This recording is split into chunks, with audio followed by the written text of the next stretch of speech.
Om Sai Ram. Welcome to Living Spiritually. Let's know about how Chavadi procession was taking place in Shirdi. Every alternate day, Baba slept in the Chavadi. Now, what's Chavadi? Chavadi is a small building containing a room or two near the masjid. This alternate sleeping routine in both these buildings continued till Baba's Mahasamadhi. From the 10th of December 1909, devotees began to worship Baba in the Chavadi. We will now describe this with His grace. When it was a night that Baba would be spending in the Chavadi, people flocked to the masjid and sang bhajans in the courtyard of the masjid for a few hours. Behind them was a beautiful Ratha. To the right, a Tulsi Vrindavan, and in front of Baba, devotees who were fond of singing devotional songs. Some played on various musical instruments while singing. SaiBaba was a magnet who drew all the devotees to him. Outside the courtyard, some held their torches, some decorated the palaki, while others stood with canes in their hands and shouted out cries of victory to Baba. The corners of the masjid were decorated with buntings. All around the masjid, rows of burning lamps shed their light. Baba's horse, Shamakarna, stood fully decorated outside. Then Tatya Patil came with a party of men to Baba and asked him to be ready. Baba sat quietly in his place till Tatya came and helped him to get up by putting his arm under Baba's armpit. Tatya called Baba Mama.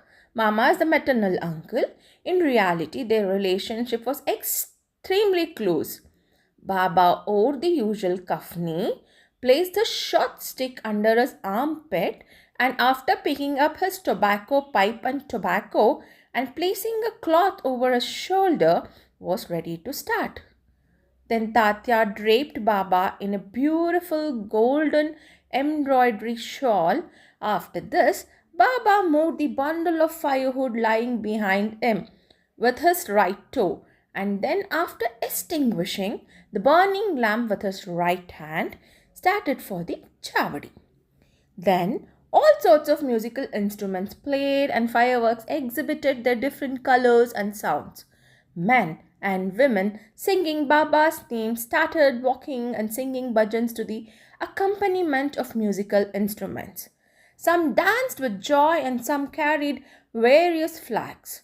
Men announced Baba's name when he stood on the steps of the masjid.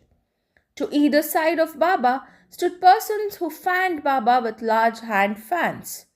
The path of which Baba walked was covered with layers of cloth.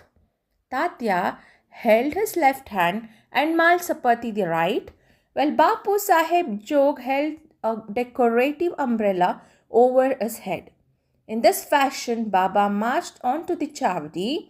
The fully decorated horse, Shamakarna, led the way, and behind him were all the carriers, waiters, musicians, and the crowd of devotees. Harinama, that is the name of the Lord, chanted to the accompaniment of music, filled the skies as also did the name of Sai. In this manner, the procession reached the corner when all the persons that joined this party seemed pleased and delighted. On reaching the corner, Baba stood facing the Chavadi and shone with a peculiar luster. It seemed as if Baba's face glittered like dawn or like the glory of the rising sun. Baba stood there with a concentrated mind facing the north as if he was calling somebody. All the instruments played their music while Baba moved his right arm up and down for some time. Kaka Sahib Dikshit then came forward with a silver plate containing flowers besmeared with gulal, that is the red powder, and showered them on Baba's body. The musical instruments played their best at this juncture, and Baba's face beamed with steady and added radiance and beauty. Everyone present drank this luster to their heart's content. Words fail to describe the scene and the splendor of this occasion. Sometimes Malsapati would begin to dance possessed by some deity, but everyone was rather surprised to see that despite this sudden distraction, Baba's concentration was not in the least bit disturbed. With a lantern in his hand, Tatya Patil walked on Baba's left side and Bhagat Malasapati on the right, holding with his hand the hem of Baba's garment. What a beautiful procession and what an expression of devotion! To witness this, men and women, poor and rich, flocked to the masjid. Baba walked very slowly. The devotees followed on both the sides with love and devotion. With joy pervading the atmosphere, the procession reached the Chavadi. That scene and those days are gone now. Nobody can see them now or in the future. But by remembering and visualizing this scene, we can bring solace and comfort to our minds. The Chavdi was also fully decorated with a white ceiling, mirrors, and many types of lamps. On reaching it, Tatya went ahead and placed a padded seat with a bolster on it and asked Baba to sit on it. He also gave Baba a good coat to wear. Then the devotees worshipped him in various ways. They placed a crown with a tuft on his head, placed garlands of flowers and jewels around his neck, and marking his forehead with musk mixed vertical lines and a dot, as Vaishnava devotees do. They stared at him for a long time at their heart content. They changed his headdress now and then and held it aloft on his head. Fearing that Baba might throw it away, Baba knew the hearts of them all and meekly submitted to all their methods without objection. With these decorations, he looked wonderfully beautiful. Nana Sahib Nimokar held the chhatra, that is the umbrella, with its beautiful pendants. Bapu Sahib Jog washed Baba's feet in a silver dish and offered arghya and worship with due formalities. He then besmeared Baba's arms with sandal paste and offered Baba betel leaves. Baba sat, and Tatya and others kept alternating standing and falling at his feet when Baba sat, supporting himself against the bolster. Devotees on both the sides waved fans. Shama then prepared the chilim, that is the pipe, and handed it over to Tatya, who drew a flame out of it and then gave it to Baba.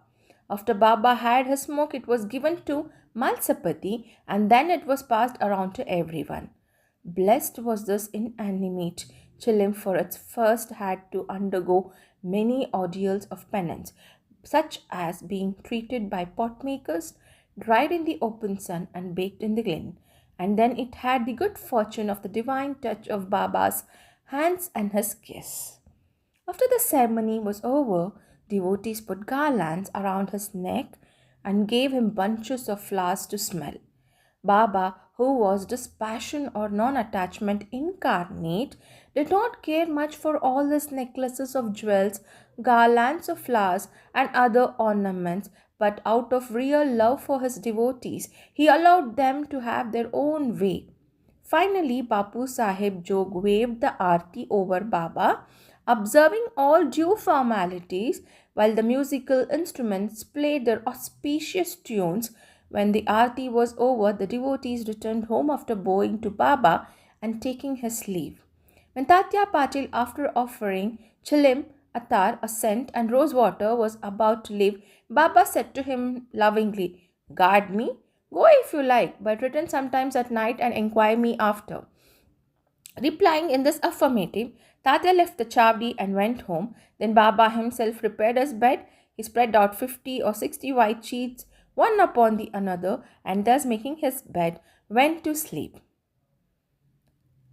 Om Sai Ram, Om Satchidananda Sadguru, Sainath Maharaj Ki Jai.